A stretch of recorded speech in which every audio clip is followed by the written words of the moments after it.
كنتم خير أمة أخرجت للناس تأمرون بالمعروف وتنهون عن المنكر وتؤمنون بالله ইনশাআল্লাহ জন্য শান্তি ধারা মূল্য সালাম বর্ষিত হোক আমাদের নবী প্রিয় নবী মুহাম্মদ রাসূলুল্লাহ সাল্লাল্লাহু আলাইহি ওয়াসাল্লামের উপর, যে নবী আজীবন সৎ কাজের আদেশ দিয়ে গেছেন এবং মন্দ কাজে বাধা দিয়েছেন, মানুষকে উদ্বুদ্ধ করেছেন, জাতিকে সতর্ক করেছেন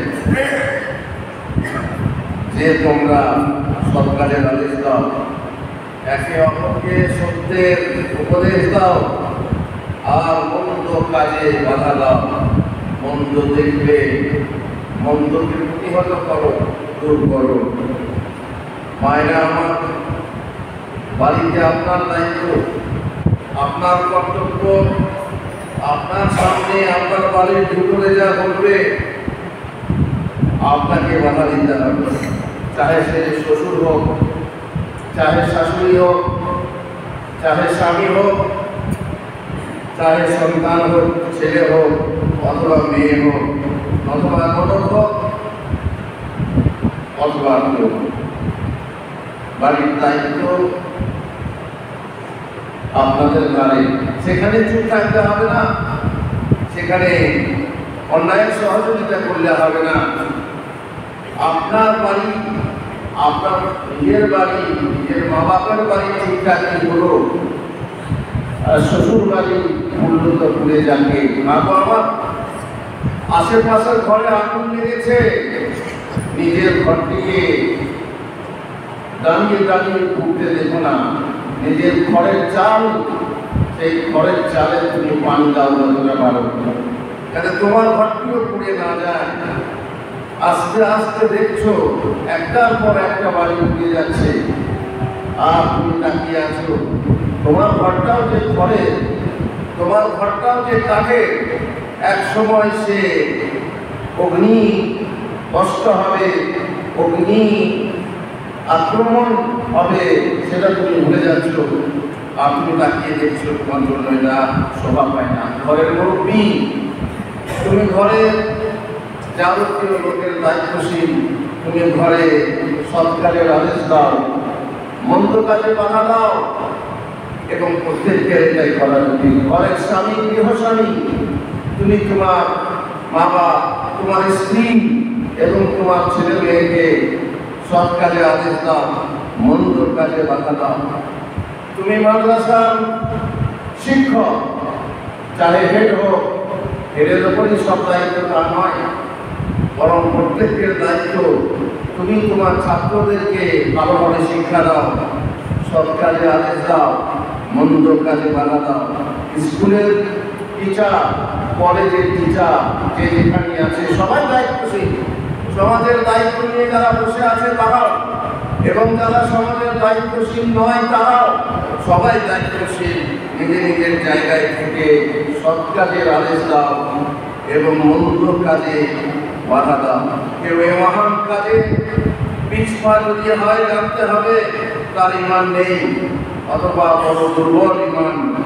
রাসূলুল্লাহ সাল্লাল্লাহু আলাইহি ওয়াসাল্লাম বলেছেন, আমরা মিনকুম মুনকারান ফালিয়ুগাইয়িরহু বিয়াদিহি, তোমাদের মধ্যে যে ব্যক্তি কোনো খারাপ কাজ দেখবে, গর্হিত কাজ দেখবে, সে যেন তার নিজের হাত দ্বারা পরিবর্তন করে, একদম নির্মূল করে, একদম প্রতিহত করে, যাতে সেই নোংরাটা না থাকে, মুছে দেয়। বলে ক্ষমতা নেই, উল্টে আমাকেই মুছে দেবে। ক্ষমতা যদি না থাকে তাহলে এক কাজ করো, জিভ দ্বারা বাধা দাও, নিজের মুখ দ্বারা বাধা দাও। তার মানে এই নয় তাকে গালাগালি করো, তাকে গালাগালি তুচ্ছ তাচ্ছিল্য করে বাধা দাও তা নয়, বরং মিষ্টি কথা বলে তাকে বোঝাও, তাকে উপদেশ দাও, এ কাজ ঠিক নয়, এ কাজ করা হয় না, এভাবে তাকে বোঝাতে হবে। তাহলে তাকে লিসানিহি, জিভ দ্বারা বাধা দেওয়া হবে। আর তাদেরও যদি মনে করো যে সে গলায় কামড়ে দেবে, তুমি তাকে বলতে গেলে তোমার গলায় কামড়ে দেবে, এই ভয় যদি হয় তাহলে সেখানে তুমি নিরুপায়। এবারে অবশিষ্ট থাকতো কেবল হৃদয় তোমার, অন্তর খোলা। সেই অন্তর দ্বারা তুমি এই কাজকে ঘৃণা জানো, ঘৃণা করো। এ নয় করছে করুকে যে কাজ খাবে সে আপনার হাত নেতা হয়। আর যদি তুমি বাধা দিতে না পারো, অন্তর দ্বারা ঘৃণা করো, আর তার মানে এই নয় যে তুমি সেই জায়গায় বসে বসে উপভোগ করবে, সেই জায়গায় তুমি থাকবে। গান বাজনা বন্ধ করতে পারলে না, ও বাবু বললাম তো শুনলো না, ও ছেলেরা নিয়ে এসেছে বক্স, ডিজে নিয়ে এসেছে, ডিজে দিয়ে ছেলেরা মেয়েরা মানছে না বাবু, তুমিও তো বসে বসে শুনছো। তুমি আন্ডারস্ট্যান্ড করো, বলে আমার বাড়িতে বাচ্চা তুলে দেখো, দেখো চেষ্টা করো। বাধা দিতে পারলে না, ডিজে বাজছে তোমার ঘরে বিয়েতে, তুমি বাধা দিতে পারলে না, মা পারলো না, বাবা পারলো না, এমন অপার ছেলে যে তুমি তাকে সীমাবদ্ধ করতে পারলে না, তাহলে তুমি হতভাগা বাবা, তুমি বাঁচতে পারলে না, বাঁচাতে পারলে না নিজেকে। তুমি সেখান ঘর ছেড়ে যেতে না পারলে বলে আমি যাবো কোথায়? তাহলে ঘৃণা করো মন দিয়ে, মন থেকে ঘৃণা করো। সেখানে উপায়, যদি তুমি পারো ঘর ছেড়ে চলে যাও, আর না পারো তাহলে তুমি সেখানেই থাকো দুর্বল ইমান নিয়ে বসে বসে না শোনাবাদ। এ তোমার দুর্বল ইমানের পরিচয়, একেবারে দুর্বলতম ইমানের পরিচয়। রাসূলুল্লাহ সাল্লাল্লাহু আলাইহি ওয়াসাল্লাম বলেছেন, আমার পূর্বে আল্লাহ যে কোনো নবীকে যে কোনো উম্মতের মাঝে পাঠিয়েছেন, তাদের মধ্যে তার কিছু সহযোগী শিষ্য ও সঙ্গী হতো। কোনো দাওয়াত সাহচর্য ছাড়া হয় না, কোনো দাওয়াতি সঙ্গী সাথী ছাড়া সফল কাম হয় না। তারা তার সুন্নতের উপর আমল করত, নবীর সুন্নতের উপরে সাহাবীরা আমল করতেন এবং তার আদেশের অনুসরণ করতেন। অতঃপর তাদের পরে এমন অপদার্থ লোক সৃষ্টি হলো, আস্তে আস্তে আস্তে আস্তে জামানার যুগ যেতে যেতে যখন নতুনটা পুরাতন হয়ে গেল, তখন তারা বলতো, এমন অবস্থায় এলো তারা যা বলতো তা নিজেরা করতো না, এবং তারা তা করতো যারা দেশ তাদেরকে দেওয়া হতো না। এমন অপদার্থে বলে। সুতরাং যে ব্যক্তি তাদের বিরুদ্ধে নিজ হাত দ্বারা সংগ্রাম করবে সে মুমিন। যে ব্যক্তি তাদের বিরুদ্ধে নিজ অন্তর দ্বারা জিহাদ করবে সে মুমিন। অন্তর দ্বারা জিহাদ হয়। আপনি যদি ঘৃণা না করেন, ঘৃণাটাকে ঘৃণা মনে না করেন, তাহলে কিন্তু জিহাদ হবে না। আপনার এখনো পর্যন্ত দেখো লোকটা এই করছে, লোকটা এই করছে মানেই আমার মনে ঘৃণা আছে। আমি যখন বলছি লোকটা এই করছে, তাকে বাধা দিতে হয়তো পারছি না, তার মানে আমার মনে ঘৃণা আছে। এইভাবে যদি ছেলে মেয়েদের সামনে না বলা হয় যে এই কাজটা ঘৃণা কাজ, এটা খারাপ কাজ, তাদের মনে যদি এটা তৈরি না করা হয়, তাদের মন কি করে প্রস্তুত হবে? অতএব ঘৃণাকে বহাল রাখতে হবে এবং নিজের বংশধরকে শিক্ষা দিতে হবে। যে ব্যক্তি তাদের বিরুদ্ধে নিজের দিন তারা সংগ্রাম করবে সে মুমিন। আর এরপর সরিষা দানা পরিমাণও ইমান নেই। যে অন্তর তারা ঘৃণা করতে পারবে না, তার নিচে জানতে হবে ইমানের কোনো অংশ তার ভিতরে নেই। এ কাজের মহান দায়িত্ব পালন এ হচ্ছে শ্রেষ্ঠ উম্মতের কাজ। এই দায়িত্ব পালনের জন্য এ শ্রেষ্ঠ জাতির উদ্ভব হয়েছে মানুষের জন্য। মহান আল্লাহ বলেছেন, কুনতুম খায়রা উম্মাতিন উখরিজাত লিন-নাস, তোমরাই হচ্ছ শ্রেষ্ঠতম জাতি। উখরিজাত লিন-নাস, মানব মণ্ডলীর জন্য তোমাদের অভ্যুত্থান ঘটেছে। তা বলুন বিল মারুফ, তোমাদের কাজ কি? তোমরা সৎ কাজের নির্দেশ দান করবে, ওয়া তানহাউনা আনিল মুনকার, এবং অসৎ কার্য দেখলে তা নিষেধ করবে। ওয়া তুমিনুনা বিল্লাহ, আর আল্লাহকে বিশ্বাস রাখবে, আল্লাহকে বিশ্বাস স্থাপন করবে। এই কাজ পরিহার করলে দোয়া কবুল হয় না। মহানবী সাল্লাল্লাহু আলাইহি ওয়াসাল্লাম বলেন, তার কসম যার হাতে আমার প্রাণ আছে, তোমরা অবশ্যই ভালো কাজের আদেশ দেবে এবং মন্দ কাজ থেকে নিষেধ করবে। তা না হলে শীঘ্রই আল্লাহ তাআলা তার পক্ষ থেকে তোমাদের উপর আযাব পাঠাবেন, অতঃপর তোমরা তার কাছে দোয়া করবে কিন্তু তা কবুল করা হবে না। দোষটা কি? দোষটা তোমাদের মাঝে খারাপ কাজ হয়েছে, চুপচাপ থেকেছো। খারাপ খাওয়া হয়েছে, কিছু বলোনি। খারাপ দেখা হয়েছে, কিছু বলোনি। খারাপ শোনা হয়েছে, কিছু বলোনি। আর এইভাবেই তোমরা একে অপরের সাথে ভালো মন্দ মিশে ছিঁড়ে আর তারপরে তুমি দোয়া করবে আল্লাহর কাছে, আল্লাহ তুমি আমাকে এটা দাও, আল্লাহ এটা না এটা দাও, এখান থেকে দূর করো, আমাকে মানা দাও। এইরকম দোয়া করতে থাকলে আল্লাহ দোয়া কবুল করবেন না। এটা বর্জন করলে শাস্তির গর্জন আসতে পারে। যদি আপনি সৎ কাজের আগে মন্দ কাজে বাধা দেওয়ার কাজ বর্জন করেন, তাহলে আল্লাহর পক্ষ থেকে শাস্তির গর্জন আসতে পারে। আর তাদের ভালো মন্দ সকল লোক একই আযাবে ধ্বংস হয়ে যাবে। উম্মুল মুমিনিন যায়েনাব বিনতে জাহশ রাদিয়াল্লাহু আনহা তিনি বলেন, এখন নবী সাল্লাল্লাহু আলাইহি ওয়াসাল্লাম তার নিকট শঙ্কিত অবস্থায় প্রবেশ করলেন, যেন তার মনের ভিতরে ভয় ছিল। তিনি বলছিলেন, আল্লাহ ব্যতীত কেউ সত্য উপাস্য নেই, লা ইলাহা ইল্লাল্লাহ। আরবের জন্য ওই পাপ বিপুল সর্বনাশ রয়েছে যা সন্নিকটবর্তী। আজকে মাজুজের দেওয়াল এতটা পরিমাণ পুড়ে দেওয়া হয়েছে, আর তিনি তার পরিমাণ দেখানোর জন্য নিজ মিথ্যা বর্তনী আঙুল, দুই আঙুল দ্বারা গোলাকার ব্যক্তি বানালেন, এই পরিমাণ জায়গা ফুটো হয়ে গেছে। আমরা জানি একজন মাজুজের দেওয়ালটা চলছে, আর পৃথিবীতে এসে নানা বিপর্যয় সৃষ্টি করা এবং আরো বহু রকমের তার ইতিহাস আছে। তো চেষ্টা করে আবার রাস্তা হতে বন্ধ হয়ে যায়, সেভাবে চলতে থাকে।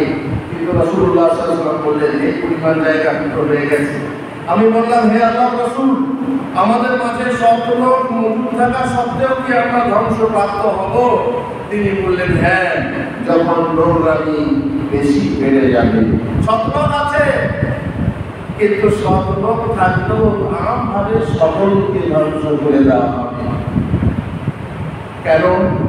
কারণ সে চেষ্টা করেনি যে সৎ কাজের আদেশ দেবে এবং মন্দ কাজে বাধা দেবে। সে অথবা সে দিয়েছে, কিন্তু ওই মসুরির সাথে হ্যান্ডকাও বা হ্যান্ডকার সাথে মসুরিও মিশে যাবে। এখানে অনেকে মনে করেছে যে পৃথিবী তো ততক্ষণ ধ্বংস হবে না যতক্ষণ দুনিয়ার বুকে আল্লাহ আল্লাহ শব্দটা থাকবে, লা ইলাহা ইল্লাল্লাহ থাকবে। যতদিন ততদিন পৃথিবী ধ্বংস হবে না। তাহলে এখানে ভালো লোক থাকতে, মানে যারা সৎ লোক, তারা তো নিশ্চয়ই আল্লাহ আল্লাহ বলবে, নামাজি হবে, আল্লাহ লা ইলাহা ইল্লাল্লাহ বলবে, তা সত্ত্বেও কেন ধ্বংস হবে? এটা হচ্ছে জাতির ধ্বংস হওয়ার কথা, নির্দিষ্ট সংখ্যক মানুষের ধ্বংস হওয়ার কথা, উম্মতের কিছু লোকের ধ্বংস হওয়ার কথা, সারা বিশ্ব ধ্বংস হওয়ার কথা না। সারা বিশ্ব তখন ধ্বংস হবে কিয়ামতের সময়ে, যখন মানুষ আল্লাহ শব্দটা ভুলে যাবে, লা ইলাহা ইল্লাল্লাহ ভুলে যাবে, আর কেউ বলার লোক থাকবে না। তখন সারা সৃষ্টি নষ্ট হয়ে যাবে, নাশ হয়ে যাবে। আর এটা হচ্ছে আযাব দিয়ে ধ্বংস কিছু সংখ্যক লোককে। সুতরাং কেউ চাচা আপনজান বাঁচা করলেও রেহাই পাবে না। যে কাপ খাবে সে আল্লাহর হাতকে বলে, যে এই নৈতিক দায়িত্ব পালনের ত্রুটি করবে, অবহেলা অবজ্ঞা করবে, তাকেও আল্লাহ হাঁটতে হবে, তাকেও আগে আল্লাহর হাঁটানো হবে। যেহেতু আমরা জানি অন্যায় যে করে আর অন্যায়কে সহে তব কিনা তারে যেন প্রিয় সমগ্রহে। মহানবী সাল্লাল্লাহু আলাইহি ওয়াসাল্লাম বলেছেন, আল্লাহ নির্ধারিত সময় অবস্থানকারী, সৎ কাজের আদেশ ও অসৎ কাজে বাধাদানকারী এবং ওই সীমা লঙ্ঘনকারী, উক্ত কাজের প্রশমনকারী উপমা হলো এক সম্প্রদায়ের মতো, যারা একটি দ্বিতল বিশিষ্ট পানি জাহাজে লড়াই করে কিছু লোক উপর তলায় এবং কিছু লোক নিচের তলায় স্থান নিল। নিচের তলা সাধারণত পানির ভিতরে ডুবে থাকে, তাই পানির প্রয়োজন হলে নিচের তলার লোকেদেরকে উপর তলায় যেতে হয় এবং সেখান থেকে সমুদ্র বা নদীর পানি তুলে আনতে হয়।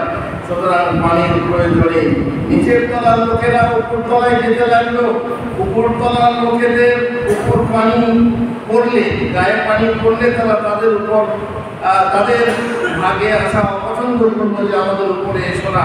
তারা বলেই দিল তোমরা নিজে থেকে আমাদেরকে কষ্ট দিতে এসো না। নিচের তলায় লোকেরা বললো আমরা যদি আমাদের ভাগে বা নিচের তলায় কোনো স্থানে ছিদ্র করে নিই তাহলে দিব্যি আমরা এখানে পানি ব্যবহার করতে পারবো আরামসে, আর উপরতলায় লোকেদেরকে কষ্ট দেওয়া হবে না। এই পরিকল্পনার পর তারা যখন ছিদ্র করতে শুরু করলো তখন যদি উপরতলার লোকেরা তাদেরকে নিজ ইচ্ছার উপরে ছেড়ে দেয়, মোটে তাও দিয়ে ঘুমায়, নাকে সর্ষের তেল দিয়ে ঘুমায়, ঠক ঠক শব্দ শুনেও চুপ করে থাকে, আরে যে কাঠ খাবে সে আগার হাঁটবে, আমাদের কি দরকার, কি হচ্ছে না ফুটো করছে সে নিয়ে পানি বের করবে, তুমি ডুবে যাবে না গোটাটাই, বলছে যে কাঠ খাবে সে আগার হাঁটবে। তাহলে সকলেই তারা সকলেই মাথা না দেয় তাহলে তারা সকলেই পানিতে ডুবে ধ্বংস হয়ে যাবে। নিচের তলার লোক আগে গেলেও উপর তলার লোক বেঁচে যাবে, তা অবশ্যই হবে না। সুতরাং তারাও রেহাই পাবে না। পক্ষান্তরে উপর তলার লোকেরা যদি তাদের হাত ধরে জাহাজে ছিদ্র করতে বাধা দেয় তাহলে তারা নিজেরাও বেঁচে যায় এবং সকলকেই বাঁচিয়ে নেয়। খালি দরকার ছিল ওপর থেকে নেমে এসে ভাই এটা করো না, আমাদের যে ক্ষতি হচ্ছে আমরা স্বীকার করবো, এটা করলে জাহাজ ডুবে যাবে, তোমরাও মরবে, আমরা নির্মলরা, ওরা জানে না যে জাহাজে ছিদ্র করলে আমরা মরবো বা সবাই মরবে। ওই নির্মলদেরকে বাধা দাও, যে নির্মল সন্তান তোমার, যে নির্মল মেয়ে তোমার, সে বুঝে না যে কত বড় ক্ষতি হতে পারে, কত বড় সম্মানের আঘাত লাগতে পারে, বাপের দাড়ি চোখা যেতে পারে, ভাইয়ের দাড়ি চোখা যেতে পারে, বংশের বদনাম হতে পারে, বুঝে না নির্বোধ। আমার জীবন আমি নিজের মতো চালাবো, আমি এটা আমাকে বাধা দিতে পারবে না, আমাকে সরকার অনুমতি দিয়েছে, তুমি তাদের অনুমতি নিয়ে বাপ মায়ের তোয়াক্কা না করে তুমি যেমন তাই করবে, আর তোমার বাপ মা ছেড়ে দেবে, গর্তের হাত ধরবে না, ওইভাবে ছিদ্র করবে, তাহলে ছিদ্র থেকে পানি ঢুকে তোমাকেও ডুবিয়ে ফেলবে এবং তারা নিজেরা ডুববে।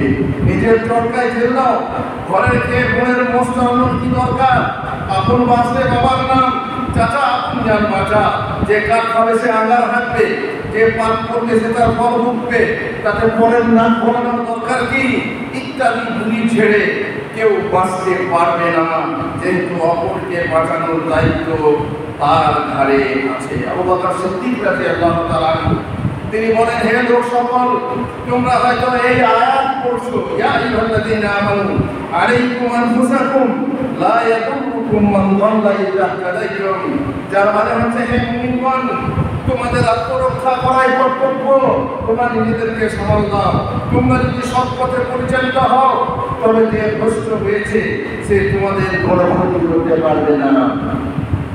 তোমরা নিজে বাড়তেই যথেষ্ট, আয়াতে এরকম আছে, কিন্তু আয়াতের অর্থ এই নয় যে সব কাজের আদেশ বন্ধ কাজে বাধা দেওয়া হবে না। কিন্তু আমি রাসূলুল্লাহ সাল্লাল্লাহু আলাইহি ওয়াসাল্লামকে বলতে শুনেছি, আবু বকর সিদ্দিক বলছেন, যখন লোকেরা অত্যাচারীকে অত্যাচার করতে দেখবে এবং তার হাত ধরে না নেবে তখন আল্লাহ তাআলা তাদের সকলকে তার শাস্তি কবলিত করবেন। আল্লাহ আমাদেরকে রেহাই দেন। আর আল্লাহ তাআলা আরো বলেছেন, ওয়াত্তাকু ফিতনাতান লা তুসিবান্নাল্লাযীনা যালামু মিনকুম খাসসা ওয়া আ'লামু আন্নাল্লাহা শাদীদুল ইকাব, তোমরা সেই ফিতনাকে ভয় করো যা বিশেষ করে তোমাদের মধ্যে যারা অত্যাচারী কেবল তাদেরকে ক্লিষ্ট করবে তা নয়, বরং জেনে রাখো আল্লাহ শাস্তি দাবি বড় কঠোর। আল্লাহ তাআলা আমাদেরকে কোরআন দিয়ে বারাকাল্লাহু ফি ওয়া লাকুম ফিল কোরআনিল আযীম ওয়া নাফা'নি ওয়া ইয়্যাকুম বিল আয়াতি ওয়া যিকরিল হাকীম ইন্নাহু তাআলা জাওয়াদুন কারীমুন মালিকুন বারুর রাউফুর রাহিম।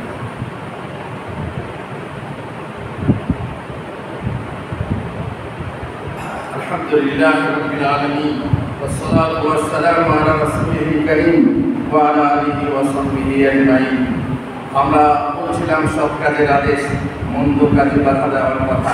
এই কাজ সৎকার করার সমতুল্য।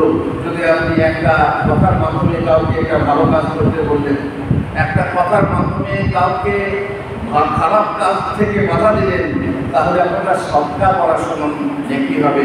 রাসূলুল্লাহ সাল্লাল্লাহু আলাইহি ওয়াসাল্লাম বলেছেন, তোমাদের মধ্যে প্রত্যেক হাড়ের জোড়ের পক্ষ থেকে প্রাত্যহিক ওদেরও সৎকার রয়েছে। হাড়ের জোড় বাইরা 360টা, প্রত্যেক দিন তোমাদেরকে 360 খানা করে সৎকার করতে হবে। যেহেতু তোমাদের আমাদের শুকরিয়া আদায় স্বরূপ এই যে শরীরে, মানুষের শরীরে 360খানা জোর আছে, এই জোর থেকে একটা করে সৎকার করতে হবে। সুতরাং সাহাবীরা বললেন, ইয়া রাসূলুল্লাহ, 360খানা যদি 1 টাকা করেও হয়, 360 টাকা দিতে হবে, এটা কে পারবে? এটা তো সবাই পারবে না। রাসূলুল্লাহ সাল্লাল্লাহু আলাইহি ওয়াসাল্লাম বললেন, তোমরা ভাই মনে করো না, কারণ সদকা শুধু টাকা পয়সা দিয়ে হয় না, সদকা শুধু গরু ছাগল দিয়ে, চাল ধান দিয়ে হয় না। সদকা করার আরো উপায় আছে। প্রত্যেক তাসবিহ একটা সুবহানাল্লাহ বলো, একটা সদকা হয়ে যাবে। একবার আলহামদুলিল্লাহ বলো, একবার সদকা করা হয়ে যাবে। একবার তাহলিল লা ইলাহা ইল্লাল্লাহ বলো, সদকা করা হয়ে যাবে। একবার আল্লাহু আকবার বলো, সদকা করা হয়ে যাবে। ভালো কাজের আদেশ দাও, সদকা করা হবে। মন্দ কাজে নিষেধ করো, সদকা করা হয়ে যাবে। মাশাআল্লাহ, মহিলাদের কত যে সুযোগ ঘরের ভিতরে বসে তারা তাসবিহ করবে এবং সরকারি বাবা এটা করো না, মা এটা করো না, সব সময় না না না, ছেলেটা বিরক্ত, এটা করবো না, সেটা করবো না, করবোটা কি? তখন শুধু সরকারের আদেশ, মন্দ কাজে বাধা, ছেলে মেয়েদেরকে তারবিয়া দেওয়ার জন্য মায়েদেরকে কত কথা শেখাতে হয়, তাদের কত সৎকা হয়। তবে সর্বোচ্চ নিয়ম থাকতে হবে, সওয়াবের আশা থাকতে হবে, সৎকার সওয়াবের আশা থাকতে হবে। এই সব কাজের পরিবর্তে অবশ্য যদি তুমি না করতে পারো, তাহলে 4টার সময় 2 রাকাত নামাজ পড়ো। 360খানা সৎকার করা সব হয়ে যাবে যদি তুমি 4টার সময়, মানে নাস্তার সময়, এই 8টা 9টা 10টার দিকে 2 রাকাত নামাজ পড়ে নাও, তাহলে তোমার যথেষ্ট হয়ে যাবে। এখন রাসূলুল্লাহ সাল্লাল্লাহু আলাইহি ওয়াসাল্লাম বললেন, প্রত্যেক মুসলমানের উপর সদকা করা জরুরি। আবার আবু মুসা রাদিয়াল্লাহু তাআলা জিজ্ঞাসা করলেন, যদি সে সদকা করার মতো কিছু না পায় তাহলে কি করব? তিনি বললেন, সে তার হাত দ্বারা কাজ করে পয়সা উপার্জন করবে, অতঃপর তা থেকে সে নিজে উপকৃত হবে এবং সদকাও করবে। পুনরায় আবু মুসা বললেন, যদি সে তাও না করতে পারে, তিনি বললেন, যে কোনো অভাবী বিপন্ন মানুষের সাহায্য করবে, একজন অন্ধকে রাস্তা পার করে দেবে, একজন খোঁড়া মানুষকে ধরে পার করে দেবে, কোনো মানুষের বোঝা তুলতে পারছে না, বোঝা হয়ে দেবে, কাউকে নিজে গাড়ি করে তুলে নিয়ে যাবে। আবু মুসা বললেন, যদি সে তাও না পারে, তিনি বললেন, যে মানুষকে ভালো কাজের নির্দেশ দেবে সে হয় সদকা করতে পারবে। আবু মুসা বললেন, যদি সে এটাও না পারে, তিনি বললেন, সে অপরের ক্ষতি করা থেকে বিরত থাকবে, কারণ সেটাও হবে সদকা স্বরূপ। ক্ষতি তুমি করছো মানুষের, তুমি এক কাজ করো, তোমার ক্ষতি থেকে মানুষকে দূরে রাখো, ক্ষতি থেকে দূরে থাকো, সদকার নিয়তে তোমার সদকা হবে। আর এ কাজ পাপের কাফারা স্বরূপ। যদি আপনি সরকারের আদেশ দেন, মন্দ কাজে বাধা দেন, এটা আপনার জন্য পাপের, আপনার পাপের দ্বিতীয় পাপের কাফারা হবে। মহানবী সাল্লাল্লাহু আলাইহি ওয়াসাল্লাম বলছে, মানুষের স্ত্রী ধন সম্পদ, নিজের জীবন, সন্তান, প্রতিবেশী সম্পর্কিত ফিতনা, কত রকমের ফিতনা আছে সংসারে, কত রকমের ফিতনা আছে। সেই ফিতনা বা পাপের কাফারা হলো নামাজ, রোজা, সাদকা এবং সৎকর্মের আদেশ এবং অসৎ কর্মে বাধা। যদি সৎকর্ম করো, সৎকর্মের আদেশ দাও, মন্দ কাজে বাধা দাও, তাহলে তোমার পাপের কাফারা হয়ে যাবে। আল্লাহ তাআলা আমাদেরকে পানাহ দেন, আল্লাহ তাআলা আমাদেরকে তৌফিক দেন যে আল্লাহ যেন আমরা সৎ কাজের আদেশ দিতে পারি আর মন্দ কাজে বাধা দিতে পারি। আল্লাহ গো, তুমি আমাদেরকে সেই তৌফিক দান করো। اللهم صل على محمد وعلى ال محمد كما صليت على ابراهيم وعلى ال ابراهيم انك حميد مجيد. اللهم بارك على محمد وعلى ال محمد كما باركت على ابراهيم وعلى ال ابراهيم انك حميد مجيد.